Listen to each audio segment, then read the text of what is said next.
છોટાઉદેપુર જિલ્લામાં છેલ્લા 3-4 દિવસથી વરસી રહેલા વરસાદને લઈને રોડ રસ્તાઓને મોટું નુકસાન થવા પહોંચ્યું છે।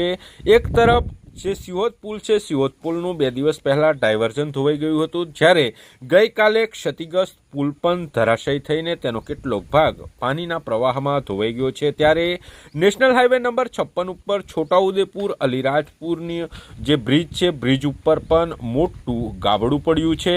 હાલ લોકો જે છે, આ ગાબડાને ઝાડની ડાળખીઓની આડાશ મૂકીને જે ભૂવો છે, ભૂવાને અંદર કોઈ વાહન પડી નહીં જાય તે નહીં તકેદારીના પગલાં લઈ રહ્યા છે।